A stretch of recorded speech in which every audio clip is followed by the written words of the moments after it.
শরৎ ঋতুর এই ভূখণ্ড থেকে সবাইকে বর্ষার শুভেচ্ছা।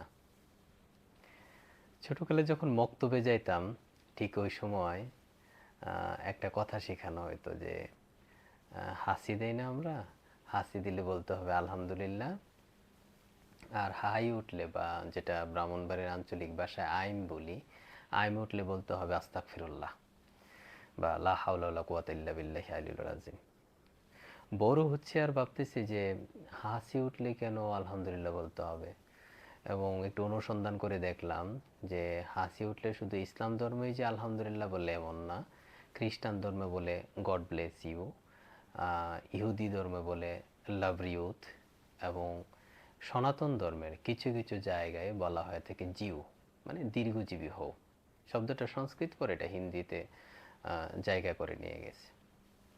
এখন গড ব্লেস ইউ কিংবা লাভ ইউথ এর অর্থ হলো সুস্বাস্থ্য হোক, তুমি দীর্ঘজীবী হও, প্রভু তোমার প্রতি আশীর্বাদ করুক। এখন কেন আস্তাগফিরুল্লাহ বা আলহামদুলিল্লাহ আইম উঠলে এবং হাসি আসলে বলতে হয়, এটা বারবারই আমাকে ভাবাচ্ছিল। পরে দেখা গেল যে যখন আমাদের হাসি আসে না, হাসি কেন আসে? হাসি আসে সাধারণত জীবাণু, পরাগরেণু বা ভাইরাস জাতীয় কোনো কিছু আমাদের শ্বাসনালীতে আটকে গেলে দেহ এটাকে ধরে রাখতে চায়, এটাকে বের করে দিতে চায়। এই কারণে আমাদের যে বিষয়টা হলো প্রচুর পরিমাণ হাসি আসে, এবং একবার হাসি না আসলে জীবাণুগুলো যদি সম্পূর্ণ বের না হয় তারপরও হাসিটা আসতে থাকে। অ্যালার্জিগত কারণেও হাসি আসে অনেকে। আবার দেখা গেল যে পৃথিবীর 10-15% মানুষ সূর্যের স্পর্শ গেলে, প্রথম সূর্যের তাপ শরীরে লাগলে তো তাদেরও হাসি আসে। এখন হাসি বিষয়টা হলো সাধারণত আমাদের শরীরকে বলতে গেলে রিস্টার্ট করে নেয়, অনেকটা এমনই যে এই কারণে হাসি আসলে আলহামদুলিল্লাহ বলতে হয়। হাদিস গেটে যতটুকু যেটা জানলাম যে যখন হাসি আসতেন হযরত মুহাম্মদ সাল্লাল্লাহু আলাইহি সাল্লাম রুমাল দিয়ে মুখটাকে ঢেকে ফেলতেন, অর্থাৎ সমস্ত জীবাণুগুলো রুমালের মধ্যে চলে যেত। করোনা বিনতে কোভিড-19 যখন আসলো আমরা দেখলাম হাসি এক ভয়ঙ্কর বিধি হয়ে দাঁড়ালো। কারোর সামনে হাসি দিলে মনে হয়েছিল যে তারা মনে হয় বিরাট এক ক্ষতি করে ফেলছি। এই কারণে ওই যে মাস্ক পরা, এই বিষয়গুলো আসলো যে যাতে আপনার হাসিটা পাশের মানুষের উপরে না পড়ে। তারপরে এভাবে কনুই দিয়ে হাসি থামানো বা হাত দিয়ে এভাবে করা, এমন শিষ্টাচার তৈরি হইল। তো এখন যে বিষয়টা হলো যে হাসি যখন আসতেন এত বছর আগে হযরত মুহাম্মদ সাল্লাল্লাহু আলাইহি ওয়াসাল্লাম রুমাল দিয়ে মুখ ঢেকে ফেলতেন, বিষয়টা আমাকে বিস্মিত করেছে। হাসির আরো একটু দেখা গেল যে হাসি আসলে প্রতি ঘন্টায় 100 থেকে 160 কিলোমিটার গতি থাকে হাসির। অসাধারণ একটা বিষয়। এবং হাসি আসলে আমাদের পেট, তারপরে আমাদের গলা, তারপরে আমাদের চোখ, বলতে গেলে সারা শরীর একেবারে কেঁপে ওঠে। এবং হাসি দেওয়ার সময় কিন্তু কেউ চোখ খোলা রাখতে পারবে না, অটোমেটিক তার চোখ বন্ধ হয়ে যায়। তো হাসি বিষয়টা আমরা আলহামদুলিল্লাহ বলি এই কারণে যে হাসি বিষয়টার সাথে পজিটিভ বিষয় জড়িত। আমাদের শরীরে যে জীবাণু আছে জীবাণুগুলো বের হয়ে যায়। এখন এটা ভাবি যে কিভাবে এটা যে পজিটিভ এবং এটা ধর্মে জায়গা করে নিছে পজিটিভভাবে, এটা এখনো ভাবি যে কেন আলহামদুলিল্লাহ বলি বা গড ব্লেস ইউ বলি বা লাভ ইউ তো বলি। আবার হাসির সাথে আরেকটা কাহিনী শুনছিলাম, খুব মজার একটা কাহিনী, যে নূহ আলাইহিস সালাম তো যে উনি যখন কিস্তি নিয়ে বের হয়ে গেলেন, প্লাবনের সময় কিস্তি নিয়ে বের হয়ে গেলেন, নূহ আলাইহিস সালামের কিস্তিতে সব কিছু উঠছে। এখন ইন্দুরও উঠছে। ইন্দুর ইটটা যে কাজটা শুরু করছে, কাপড় কাটা শুরু করছে, মানে একেবারে কাপড় কাটা শুরু করছে, কাপড় জিনিসপত্র যা আছে সব কাটতে ফেলতেছে।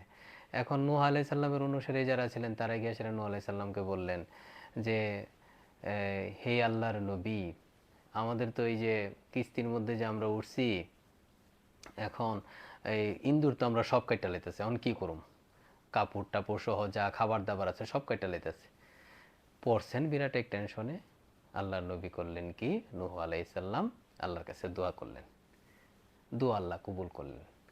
বাঘ করলো কি, দিল এক হাসি। বাঘ যখন হাসি দিল, হাসি দেওয়ার সাথে সাথে বাঘের নাক দিয়ে বিড়াল বের হয়ে আসলো। বিড়াল দেখা ইন্দুর চুপ, ইন্দুর আর কোনো কিছু কাটে না। এখন এটা এক হুজুরের ওয়াজ থেকে শুনছিলাম, হুজুরের নাম আলী আকবর রেজভী। উনি ওয়াজে এটা বলছিলেন, এবং উনি এই কথাটা বলতে গিয়ে বলছিলেন যে বিড়াল দেখতে বাঘের মতো, কিন্তু বিড়াল কিন্তু বাঘ না।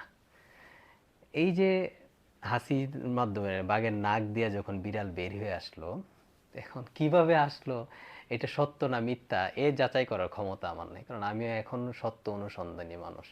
এখনো সত্য কি আমি আমার কাছে ক্লিয়ার হয় না এখনো। যে বিষয়টা হলো যে এই যে নাক দিয়া বিড়াল বের হয়ে আসলো, এতে কিন্তু নূহ আলাইহিস সালামের যারা অনুসারী ছিলেন তারা অনেক খুশি হয়েছিল, কারণ বিষয়টা খুবই পজিটিভ, তারা শান্তি পেয়েছিল। এই শান্তির বিষয়ে তো আমরা বলি আলহামদুলিল্লাহ না।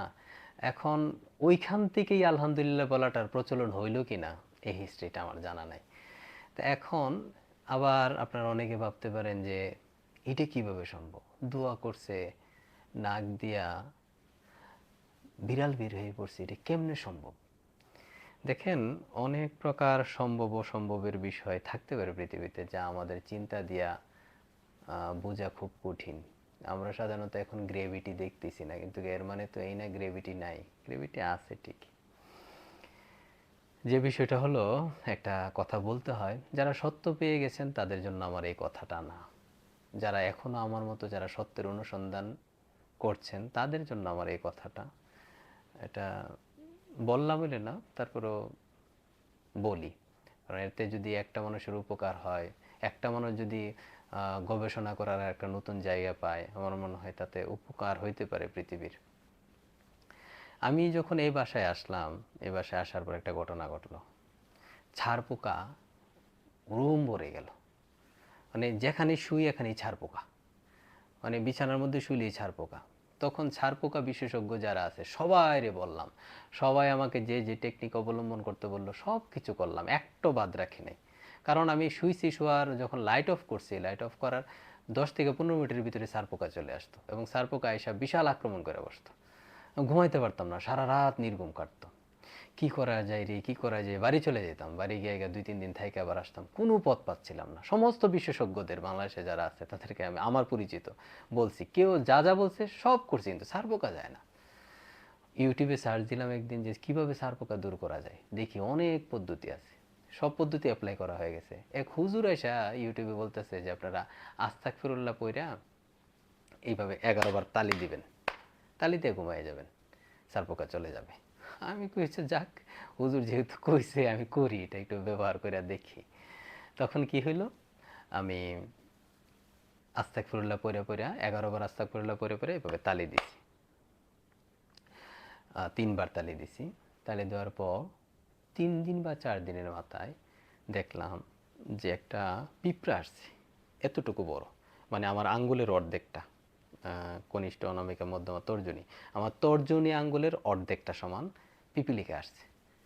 পিপিলিকা কয়টা হবে, 400-500-র মতো পিপিলিকা হবে অনুমান, সবটা এটা আমি দেখছি অনেক, অনুমানে বলছি 400-500-র মতো। এবং এরা আশা করলো কি, ছাড় পোকা কামড়ায় কামড়া দৌড়ে দৌড়ে নিতে আরম্ভ করলো, কামড়ায় কামড়া দৌড়ে দৌড়ে নিতে আরম্ভ করলো। একদিন শুধু নিল, আমি অবাক হয়ে দেখলাম যে কি হচ্ছে ঘটনা, কি হচ্ছে ঘটনা। এবং পরের দিন থেকে আমার এই সমস্ত এই ফ্ল্যাটের সমস্ত রুমে একটাও ছাড় পোকা নাই। আমি অবাক হয়ে ভাবলাম যে কি হলো।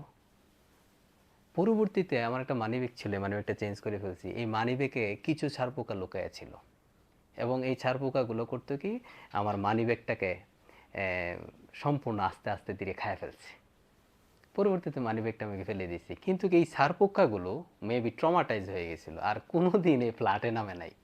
এই মানিব্যাগের ভিতরে যে ছিল মানিব্যাগটাই খাইছে, কিন্তু এই মানিব্যাগ থেকে এই ফ্ল্যাটে নামে নাই, কিন্তু আমার বাড়িতে গেছিল, আমার বাড়িতে গিয়ে অনেক জায়গায় আবার ছাড় পোকা উৎপাত ছিল।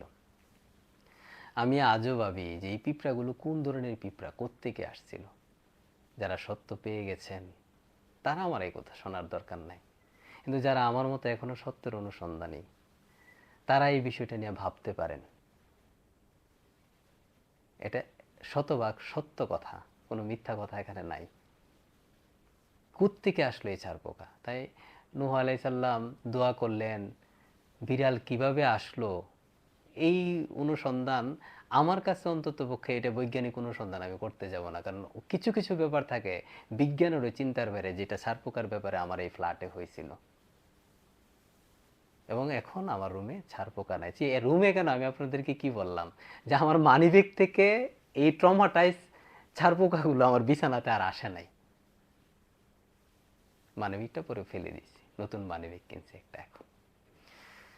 তাই এই যে হাসি নিয়ে আলোচনা করতে গিয়ে ভাবলাম যে হাসি বিষয়টা খুবই পজিটিভ একটা বিষয়। হাসি আসার সাথে সাথে আমাদের শরীরের সমস্ত জীবাণুগুলো বের হয়ে যায়, এবং বের হয়ে যায় যে যখন বিজ্ঞানের এত গবেষণা ছিল না তখনই বলছে যে আলহামদুলিল্লাহ।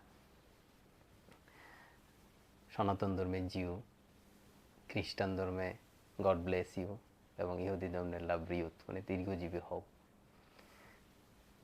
পৃথিবীর সবার সব প্রান্তের ইকোসিস্টেম ভালো থাকুক, কল্যাণ অনিবার্য হোক।